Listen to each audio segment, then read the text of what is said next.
গোডাউনে হানা দিয়ে প্রায় 10 লক্ষ টাকার বিপুল পরিমাণের শব্দবাজি উদ্ধার। অবৈধ বাজির অভিযানে নেমে বড়সড় সাফল্য পুলিশের। বুধবার রাতভর অভিযান চালিয়ে বিপুল পরিমাণের শব্দবাজি সহ একজনকে গ্রেফতার করল পুলিশ। জানা গেছে ধৃত যুবকের নাম কমল মাইতি, বাড়ি কাঁথি থানায় ধর্মদাস বার এলাকায়। বৃহস্পতিবার অভিযুক্তকে কাঁথি মহকুমা আদালতে তোলা হয়। বিচারক তার জামিন নাকচ করে 5 দিনে পুলিশে হেফাজতে নির্দেশ দেন। বৃহস্পতিবার সন্ধ্যায় কাঁথি থানায় সাংবাদিক বৈঠক করেন কাঁথির অতিরিক্ত পুলিশ সুপার গ্রামীণ শুভেন্দ্র কুমার।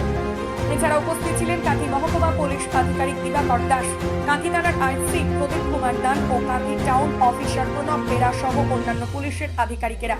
উদ্ধার হওয়া বাজির ওজন 2100 কেজি, যার বাজার মূল্য প্রায় 10 লক্ষাধিক টাকা বলে জানা গেছে। অভিযুক্তকে হেফাজতে নিয়ে তদন্ত শুরু করেছে পুলিশের উচ্চপদস্থ আধিকারিকেরা। কোথা থেকে বাজিগুলি নিয়ে আসা হয়েছিল, গোডাউনের মজুত রেখে অন্য কোথাও পাচারের পরিকল্পনা ছিল কিনা সেটাও খতিয়ে দেখা হচ্ছে। পুলিশ সূত্রের খবর, কাঁথি শহরের বিস্তীর্ণ এলাকাতে প্রস্তুত করা বাজি বিক্রি করত ধর্মদাস বাড়ির বাসিন্দা কমল মাইতি। দোকানের পাশে অস্থায়ী গুমটি করে চড়া দামে বাজি বিক্রি করত বলে অভিযোগ। শুধু তাই নয়, কাঁথি শহরের কুমারপুরে অমর্ত্য পল্লী উল্টো পাশের একটি গোডাউন ভাড়া নিয়ে বিপুল পরিমাণের বাজি মজুত করে রেখেছিল। বুধবার সন্ধ্যায় গোপন সূত্রে খবর পেয়ে ওই গোডাউনে অভিযান চালান কাঁথি মহকুমা পুলিশ আধিকারিক দিবাকর দাস, কাঁথি থানার আইসি প্রদীপ কুমার দান ও কাঁথি থানার টাউন অফিসার প্রণব বেরা। গোডাউনে তল্লাশি চালিয়ে উদ্ধার হয় মজুত রাখা বস্তার পর বস্তা বাজি। একটি ছোট লরিতে করে গোডাউন থেকে বাজি ও বারুদ উদ্ধার করে নিয়ে আসেন।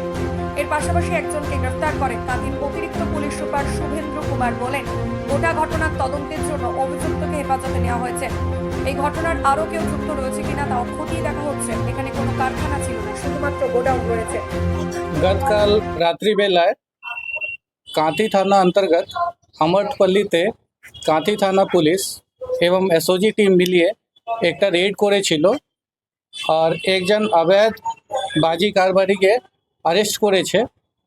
ওর কাছ থেকে প্রচুর পরিমাণে আমরা অবৈধ বাজিগুলো সিজ করেছি। বাজিগুলোকে পরিমাণ প্রায় 2160 কেজি আছে আর প্রচুর পরিমাণে বাজিগুলো ওর কাছ থেকে সিজ করা হয়েছে। আমরা একটা স্পেসিফিক কেস করেছি আর যে অবৈধ বাজি কারবারি যে ছিল ওকে অ্যারেস্ট করেছি। ওকে 5 দিন রিমান্ডও নেওয়া হয়েছে। কোথায় বাজি তৈরি হয়েছিল, কোথায় থেকে এসেছিল, কিভাবে ওরা কারবার করতো সে নিয়ে আমরা তদন্তের মধ্যে নেমেছি আর আশা করছি এই সব ডিটেলগুলো আমরা পাবো। আর থ্যাংক ইউ। এটাই, স্যার, ওরা কি বিক্রি করতো এখানে না অন্য কোথাও পাচারের পরিকল্পনা ছিল? সেটা আমরা তদন্তের বিষয় আছে। যে পরিমাণ পাওয়া গেছে ও তো হোলসেল মতো ছিল। ওরা এখান থেকে হয়তো আলাদা আলাদা জায়গা বিক্রি করার চেষ্টা করতো, সেটাই। ওই কাঁথি শহরে কোনো দোকান ফোকান ছিল? এখানে আমরা চেষ্টা করছি, জানার চেষ্টা করছি, পর গোডাউন আমরা পেয়েছি, গোডাউনকে সিজ করা হয়েছে। গোডাউন থেকে এই বাজিগুলোকে সিজ করা হয়েছে। এই ঘটনাকে আরো কেউ জড়িত থাকতে পারে? আমরা সেই জন্যই আমরা রিমান্ডে নিয়েছি। 5 দিনকে রিমান্ড আমরা লন্ডন কোর্ট থেকে পেয়েছি। তো এই হিসাবে আমরা তাদের মধ্যে দেখব, যদি কোনো আরো ইনভলভ থাকবে ওর এগেনস্টে নিশ্চয়ই আইন মোতাবেক ব্যবস্থা নেওয়া যাবে। এটা কি কাঁথি পৌরসভা ওয়ার্ড থেকে পাওয়া গেছে? কাঁথি পৌরসভার মধ্যে আমরপল্লী পৌরসভা, কত নম্বর ওয়ার্ডে? Ward number 10। আমরপল্লী যে এলাকা ছিল, আমরপল্লী ছিল। কত লক্ষ টাকার বাজি উদ্ধার হয়েছে? ওটা আমাকে কোয়ান্টিফাই করে দেখতে হবে। প্রায় 2160 কেজি আছে আর কিছু প্লাস্টিক বাক্সার মধ্যে ছিল, কিছু কাগজ বস্তার মধ্যে ছিল। আতশবাজির পাশাপাশি শব্দবাজি রয়েছে, তোমার কোনো লাইসেন্স ছিল না?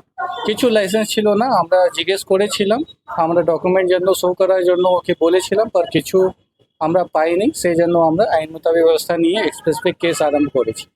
কোথা থেকে আমদানি করছিল এরকম কিছু পাওয়া গেছে? সেটা তদন্তের বিষয়ে আমরা চেষ্টা করছি, জানার চেষ্টা করছি।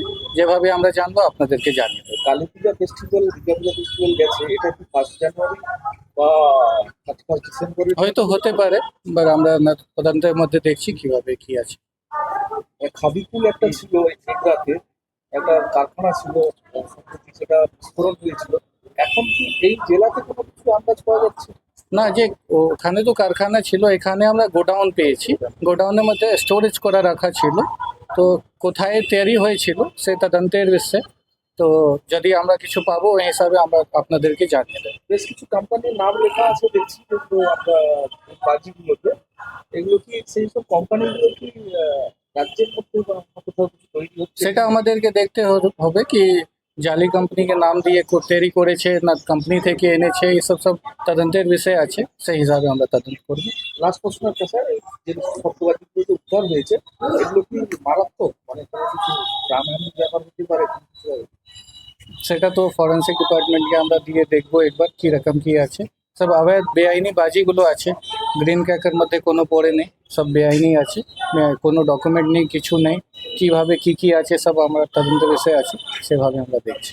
ঠিক আছে। বলছি যে বাকি শহরের গলিতে গলিতে এরকম কিছু কিছু মার্কেট রয়েছে, সেই মার্কেটে হয়তো পুজোর সময় সামনে আনা হয়, কিন্তু বাদ বাকি দিনগুলোতে দেখা গেছে তাদেরকে বললে তারা বিভিন্নভাবে অন্য জায়গা থেকে তারা সাপ্লাই দিচ্ছে। এইগুলো কি যারা গোপনে ব্যবসা চালাচ্ছে তাদেরকে ধরা হচ্ছে কোনো? আমরা সোর্স ইনফরমেশন রাখছি, আগে গত মাসও বি আমরা কেস করেছিলাম এই নিয়ে, আগে বি কেস হয়েছে, আমরা যেভাবে ইন্টেলিজেন্স পাচ্ছি সেভাবে লিগ্যাল অ্যাকশন নিচ্ছি। ঠিক আছে, থ্যাংক ইউ। सर थोड़ा हिंदी में बोलिए।